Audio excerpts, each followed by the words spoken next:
رضی اللہ تعالی عنہ کو حضور نے کہا کہ اے ابو بکر تیار رہنا، امر الہی کہ آتے ہی ہم اس شہر کو چھوڑ دیں گے۔ اور پھر وہ وقت آیا کہ جب کفار نے حضور کے گھر کا محاصرہ کر لیا، آقا کریم علیہ السلام کو معاذ اللہ شہید کرنے کے ارادے سے ارد گرد جمع ہو گئے۔ آقا کریم علیہ السلام نے ہاتھ میں خاک پکڑی اور سورہ یاسین پڑھتے ہوئے ان کی آنکھوں میں جھونکتے ہوئے حضور گزر گئے اور انہیں پتہ بھی نہ چلا، اور وہ مکان کا محاصرہ کیے ساری رات کھڑے رہے۔ صبح بستر سے حضرت علی المرتضیٰ اٹھے، اللہ اکبر۔ تو آقا کریم علیہ السلام نکل گئے اور حضرت ابو بکر صدیق کے گھر تشریف لے گئے۔ اب دروازے کو دستک دینے لگے تو آواز آئی، حضور میں حاضر ہوں۔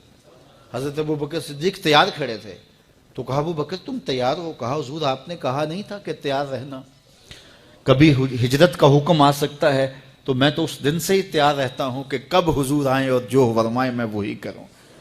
اور پھر وہاں سے لے کے حضور کو وہاں تک گئے، اور جبل سور کی چوٹی پر وہ غار ہے، اللہ اکبر، اس غار میں جانے سے قبل حضور کو باہر بیٹھنے کا کہا۔ عرض کی حضور ذرا میں غار کے اندر کے ماحول کا جائزہ لے لوں۔ غار کے اندر اترے، پہلے اس کو صاف کیا غار کو، پھر دیکھا جگہ جگہ سوراخ تھے، تو اپنا امامہ پھاڑ کے قمیض اتار کے اس کے ٹکڑے کر کے ان سوراخوں میں کپڑا دے دیا۔ 2 سوراخ ایک روایت کے مطابق، اور ایک روایت کے مطابق 1 سوراخ بچ گیا، اس میں اپنی ایڑی رکھ دی، اور پھر آواز دی جان عالم اندر تشریف لائیے۔ تو آقا کریم علیہ السلام غار میں چلے گئے تو سیدنا صدیق اکبر رضی اللہ تعالی عنہ نے اپنی گود میں آپ کا سر رکھا اور حضور لیٹ گئے۔ اللہ اکبر، کیا منظر ہوگا! صدیق اکبر نے حضور کو دیکھا اور جی بھر کے دیکھا، اور ایسا دیکھا کہ کوئی اور شریک بھی نہیں تھا۔ یہ واقعہ حضرت سیدنا عمر سے روایت ہے، کتب صحاح میں ہے، اور حضرت عمر رضی اللہ تعالی عنہ یہ بات بیان کرتے ہوئے رو پڑے، اور آپ کہا کرتے تھے کہ ابو بکر یہ غار والی نیکی مجھے دے دیں اور میری ساری زندگی کی نیکیاں لے لیں۔ اللہ اکبر۔ تو حضور علیہ السلام حضرت ابو بکر صدیق کی آغوش میں ہیں۔ اب ہوا کیا کہ سانپ نے جب ہر راستہ مسدود پایا تو خیر وہ اس راستے پہ پہنچا جہاں انسانی گوشت نظر آیا، تو سانپ نے پھر ڈنگ لگایا۔ سانپ کا ڈنگ اچانک، تو انسان تو کپ کپا کے رہ جاتا ہے، اچانک تو چیونٹی کاٹ جائے تو انسان کپ کپا کے رہ جاتا ہے، چھپکلی گر جائے اچانک تو بندہ اپنے وجود کو جو ہے وہ متوازن نہیں رکھ پاتا۔ تو نیچے سے سانپ اور وہ ڈنگ لگا رہا ہے، لیکن لفظ سنیے، یہ حضرت عمر کی روایت ہے کہ حضرت سیدنا صدیق اکبر نے اپنی ٹانگ کو جنبش نہیں آنے دی، مخافت ان یتنبہ رسول اللہ، اس ڈر سے کہ کہیں حضور بیدار نہ ہو جائے۔ ساری توجہ ادھر رہی، بے اختیار آنکھوں سے آنسو ڈھلک پڑے، درد کی شدت اتنی تھی، اور آنسو گرے تو حضور کے رخسار پہ۔ آقا کریم بیدار ہو گئے۔ بیدار ہوتے ہی میرے حضور نے کہا مالک یا ابا بکر، ابو بکر کیا ہوا؟ تو یہ ہوتی ہے ہنگامی صورتحال۔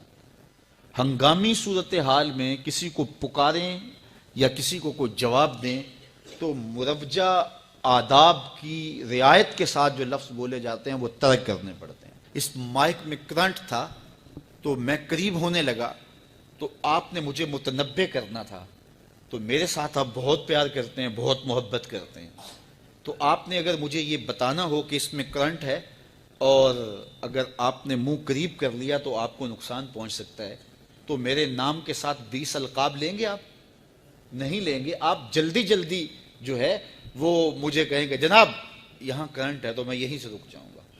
یہ تو ہے کہ آپ میرے لیے کر رہے ہیں، اور اپنے لیے کسی کو پکاریں تو پھر بھی یہی بات ہے۔ اللہ اکبر۔ اب حضور نے جب کہا نا مالک یا ابا بکر، ابو بکر کیا ہوا، تو اب ہنگامی صورتحال تھی نا، تو فوراً کہتے لدغتو، ڈسا گیا، مجھے سانپ نے ڈس لیا، فوراً یہ کہتے نا۔ لیکن حضرت ابو بکر تیری محبت پہ قربان، کائنات میں آپ نے ایسا عاشق نہیں دیکھا ہوگا، سانپ ڈنگ پہ ڈنگ لگا رہا ہے اور ٹانگ شل ہو گئی ہے، زہر سرایت کر گیا ہے۔ حضرت ابو بکر نے جواب دیا لدغتو فداکا امی و ابی یا رسول اللہ، حضور میری ماں بھی آپ کے قدموں پہ قربان، میرا باپ بھی آپ کی راہوں پہ نچھاور، مجھے سانپ نے ڈس لیا ہے۔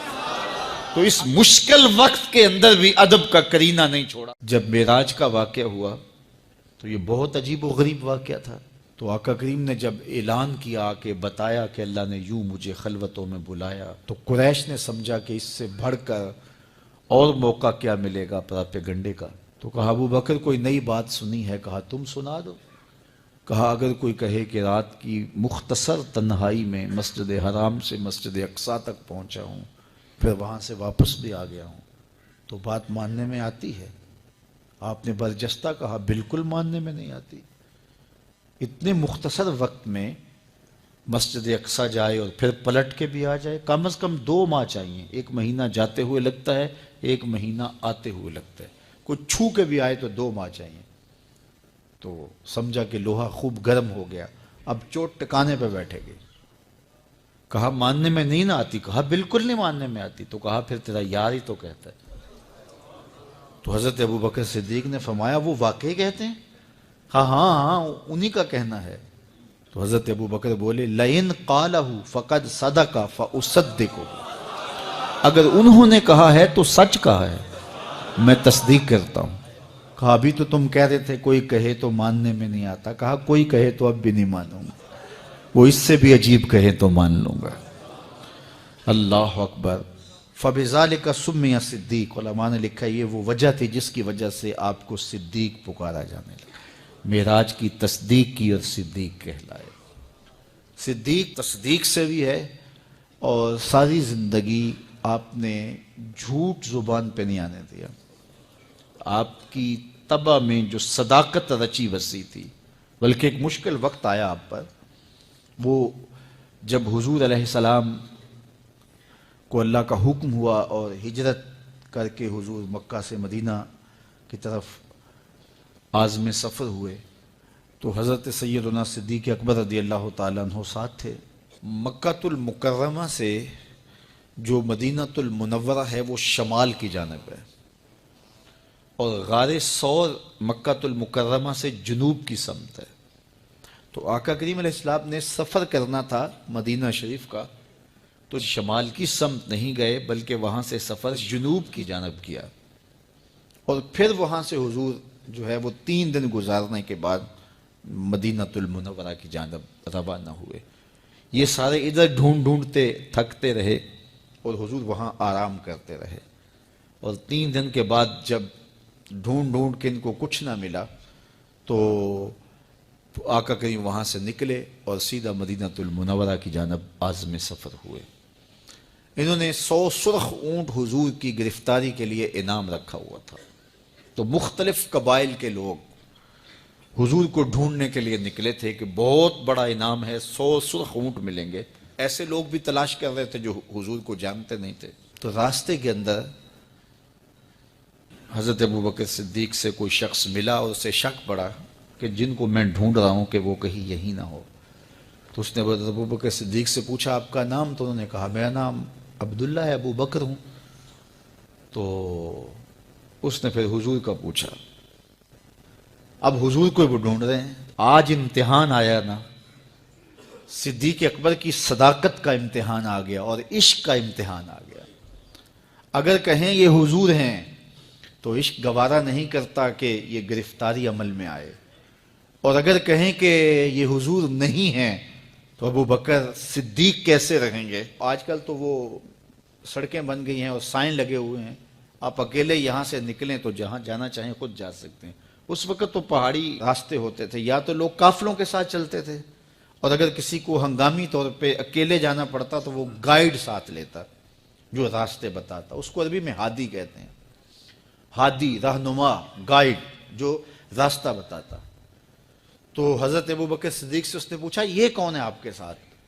تو حضرت ابو بکر صدیق بولے ھذا ہادی یہدینی الی صراط المستقیم، یہ میرا ہادی ہے جو مجھے سیدھی راہ پہ چلا رہا ہے۔ تو وہ سمجھا یہ وہ والا ہادی ہے، لیکن حضرت ابو بکر صدیق دل و قلب و نگاہ کا مرشد قرار دے۔ جب حالات بہت کٹھن ہو گئے مکہ المکرمہ کے، اور اللہ کی طرف سے ہجرت کا حکم آنے والا تھا، تو حضرت ابو بکر رضی اللہ تعالی عنہ کو حضور نے کہا کہ اے ابو بکر تیار رہنا، امر الہی کے آتے ہی ہم اس شہر کو چھوڑ دیں گے۔ اور پھر وہ وقت آیا کہ جب کفار نے حضور کے گھر کا محاصرہ کر لیا، آقا کریم علیہ السلام کو معاذ اللہ شہید کرنے کے ارادے سے ارد گرد جمع ہو گئے۔ آقا کریم علیہ الصلوۃ والسلام نے ہاتھ میں خاک پکڑی اور سورہ یاسین پڑھتے ہوئے ان کی آنکھوں میں جھونکتے ہوئے حضور گزر گئے اور انہیں پتہ بھی نہ چلا، اور وہ مکان کا محاصرہ کیے ساری رات کھڑے رہے۔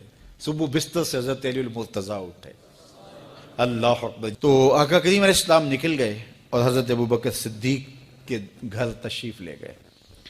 اب دروازے کو دستک دینے لگے تو آواز آئی، حضور میں حاضر ہوں۔ حضرت ابوبکر صدیق تیار کھڑے تھے، تو کہا ابوبکر تم تیار ہو؟ کہا حضور آپ نے کہا